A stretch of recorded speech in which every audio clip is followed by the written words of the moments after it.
Bismillahirrahmanirrahim. Assalamualaikum warahmatullahi wabarakatuh. Apa kabar teman-teman hari ini? Semoga semuanya sehat dan dalam kondisi yang baik ya. Selamat datang kembali di kelas Ekonomi Pembangunan Islam.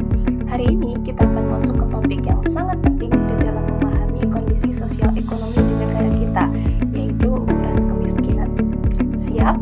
Mari kita mulai perjalanan hari ini. Oke, capaian pembelajaran kita hari ini adalah mahasiswa mampu menelaah ukuran kemiskinan, melakukan perhitungan dasar untuk mengukur tingkat kemiskinan berbasis data, serta mengintegrasikan ukuran kemiskinan konvensional dan Islam. Teman-teman, pernahkah teman-teman berpikir siapa yang bisa disebut sebagai orang miskin? Apakah hanya orang yang tidak memiliki uang sama sekali, atau negara kita memiliki ukuran khusus yang digunakan untuk menilai apakah seseorang itu miskin atau tidak?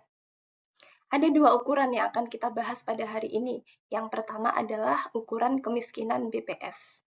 BPS menggunakan Basic Need Approach, artinya seseorang disebut miskin jika pengeluarannya tidak cukup untuk memenuhi kebutuhan dasar. Ada dua komponen besar yang digunakan di dalam mengukur kemiskinan BPS. Yang pertama adalah garis kemiskinan makanan, dan yang kedua adalah garis kemiskinan bukan makanan. Oke, kita akan melihat di sini. Per Maret 2025, garis kemiskinan nasional itu adalah Rp609.000 per kapita per bulan. Dari angka ini, 74,6% adalah kebutuhan makanan dengan standar 2.100 kilokalori per orang per hari. Dan 25,4%-nya adalah kebutuhan bukan makanan yang meliputi tempat tinggal, pakaian, pendidikan, kesehatan, dan transportasi. Coba teman-teman bayangkan, hidup hanya dengan 154.000 untuk semua kebutuhan non-makanan selama sebulan, kira-kira apa yang bisa kita bayar? Apakah kos, listrik, ongkos transportasi, atau sekolah? Ini membuat kita sadar betapa sempitnya ruang gerak keluarga miskin. Oke, sekarang ayo hitung cepat. Jika rata-rata rumah tangga miskin itu memiliki 4 orang anggota, maka berapa total garis kemiskinan untuk satu keluarga atau satu rumah tangga? Oke, hitung cepat ya. Selanjutnya adalah garis kemiskinan yang ditetapkan oleh Bank Dunia. Bank Dunia itu menggunakan ukuran Purchasing Power Parity atau PPP. Jadi, Purchasing Power Parity itu apa? Secara sederhana, Purchasing Power Parity itu adalah cara membandingkan daya beli uang antar negara untuk barang dan jasa yang sama. Dengan Purchasing Power Parity, kita bisa tahu berapa nilai uang di satu negara jika digunakan untuk membeli kebutuhan yang sama di negara lain. Di sini sebelumnya, Bank Dunia itu membagi garis kemiskinan global menjadi 3 kategori, sesuai dengan tingkat pendapatan negara.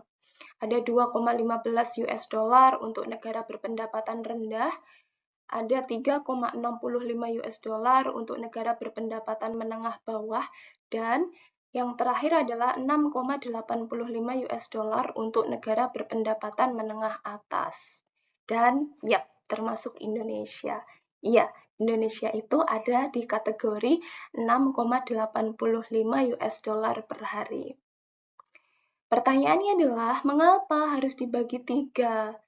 Jadi, dibagi 3 itu supaya perbandingan antar negara itu lebih adil.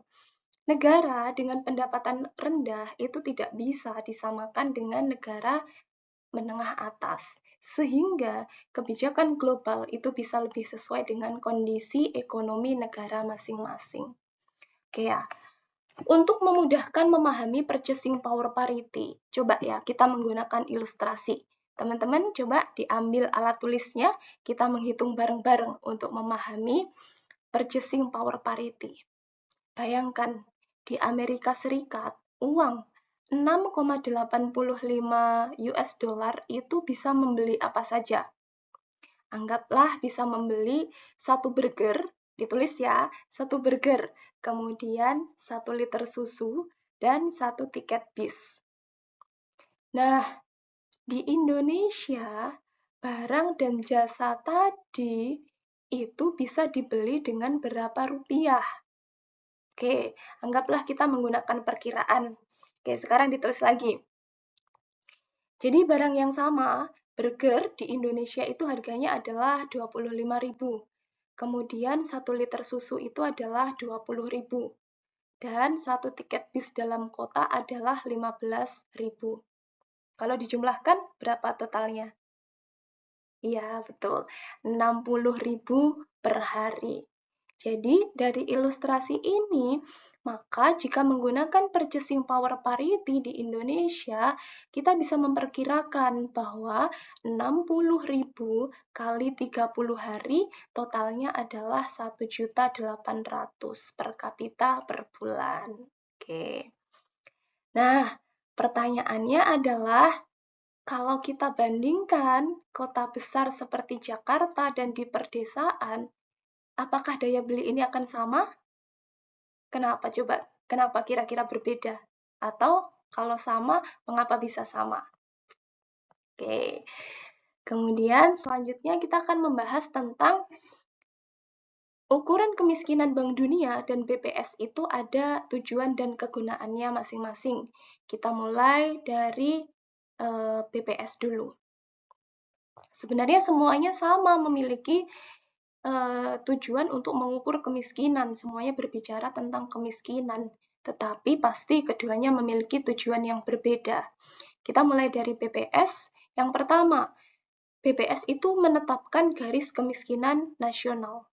Artinya, BPS menghitung angka resmi yang menjadi patokan siapa saja yang termasuk kategori miskin di Indonesia. Nah, angka ini tuh bukan hanya sekedar data, teman-teman, tetapi menjadi dasar semua kebijakan nasional. Kemudian yang kedua adalah jadi dasar perencanaan program bantuan sosial. Program seperti PKH, BLT, dan bantuan untuk masyarakat miskin itu menggunakan data kemiskinan BPS. Jadi, kalau garis kemiskinan itu naik atau turun, itu akan langsung mempengaruhi jumlah penerima bantuan. Kemudian yang ketiga adalah untuk mengukur kesejahteraan sesuai dengan harga lokal. Di sini BPS menyesuaikan garis kemiskinan dengan harga di setiap provinsi. Misalnya, biaya hidup di kota besar itu pasti akan berbeda dengan biaya hidup di kabupaten kecil. Sehingga BPS membuat garis kemiskinan itu berbeda antara kota dan desa.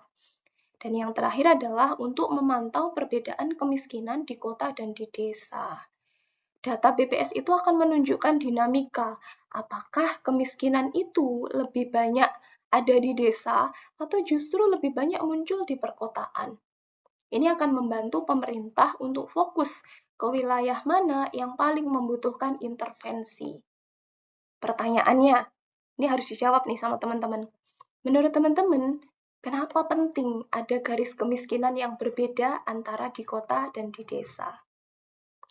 Oke, selanjutnya adalah kita memasuki tujuan ukuran kemiskinan dari Bank Dunia. Yang pertama adalah untuk membandingkan kemiskinan antar negara. Bank Dunia itu ingin memiliki standar global supaya bisa mengetahui posisi antar satu negara dengan negara yang lain.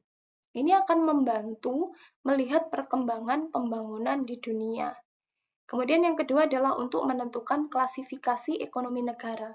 Dari data purchasing power parity, Bank Dunia akan mengelompokkan negara di dalam kategori pendapatan rendah, menengah bawah, atau menengah atas. Kemudian yang ketiga adalah untuk memberikan gambaran daya beli global. Dengan purchasing power parity, kita bisa melihat seberapa besar kemampuan masyarakat, katakanlah Indonesia, untuk membeli barang dan jasa dibandingkan dengan negara lain. Ini penting untuk memahami kesejahteraan, bukan hanya dilihat dari pendapatan, tetapi juga dilihat dari daya beli yang nyata. Dan yang keempat adalah menjadi acuan lembaga internasional.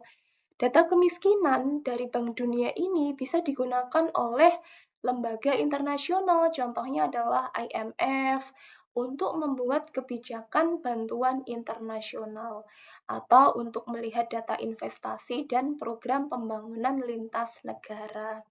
Oke, jadi menurut teman-teman, apakah standar global ini harus selalu dipakai untuk menentukan kebijakan nasional atau cukup sebagai perbandingan saja? Kemudian pertanyaan lain, ini harus teman-teman jawab nih, supaya kita bisa diskusinya berjalan. Jika satu daerah itu tidak miskin menurut standar BPS, tetapi masih miskin menurut standar Bank Dunia, apa yang bisa kita simpulkan? Oke. Selanjutnya kita akan membahas tentang kemiskinan dalam statistik dan Islam. Statistik itu memberi kita angka, teman-teman. Tetapi dalam Islam, kemiskinan itu lebih dari sekedar angka. Konsep garis kemiskinan itu terkait langsung dengan penjagaan jiwa atau hifdzu an-nafas di dalam Islam. Karena untuk memastikan bahwa setiap orang itu bisa hidup dengan layak. Garis kemiskinan itu juga terkait dengan menjaga harta. Karena kita untuk memastikan bahwa kebutuhan dasar seperti tempat tinggal, pendidikan, dan kesehatan itu tercukupi. Di dalam Al-Quran, kita juga bisa melihat bahwa zakat sebagai salah satu instrumen untuk menyelesaikan masalah kemiskinan itu dijelaskan salah satunya adalah dalam Quran Surat At-Taubah ayat 60. Kemudian juga menjelaskan di dalam Quran Surat Al-Hasyr ayat 7 itu dijelaskan tentang trickle down ekonomi atau trickle down effect, supaya harta itu mengalir dari orang kaya ke orang miskin, sehingga harta itu tidak hanya beredar di kalangan orang kaya saja. Menurut teman-teman, apakah indikator kemiskinan itu sebaiknya juga memasukkan aspek keadilan sosial dan nilai-nilai spiritual? Oke, ini harus dijawab ya. Kemudian, untuk memperjelas pemahaman teman-teman, ini ada tugas yang harus dikerjakan. Tugasnya itu kelompok, dan tugasnya itu adalah membuat infografis. Jadi, infografisnya itu teman-teman bisa membuat di Canva boleh, atau di aplikasi yang lain boleh. Isinya adalah tentang visual garis kemiskinan BPS, kemudian garis kemiskinan Bank Dunia, kemudian juga diberikan analisis di situ. Apa kelebihan dan keterbatasan masing-masing ukuran kemiskinan. Kemudian yang terakhir adalah diintegrasikan hasil analisis itu di dalam perspektif Islam. Kalau infografisnya sudah selesai, minggu depan teman-teman diunggah melalui link Google Form yang sudah saya share di sini. Ingat, gunakan kreativitas supaya datanya itu mudah dipahami oleh orang lain. Oke, demikian teman-teman